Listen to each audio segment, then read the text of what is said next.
সদ্যজাত শিশু উদ্ধার হলো গাজলের বাবুপুর অঞ্চলে।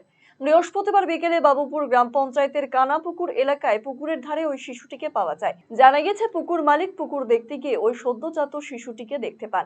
এরপর গ্রামবাসীরা পুকুর পাড়ে গিয়ে শিশুটিকে উদ্ধার করে নিয়ে আসেন। নিজেদের দায়িত্বেই শিশুটিকে রাখেন তারা, কিন্তু ঘটনার খবর পেয়ে এলাকায় ছুটে যায় গাজল থানার পুলিশ। এরপর ওই সদ্যজাত শিশুটিকে উদ্ধার করে আনে গাজল থানার পুলিশ।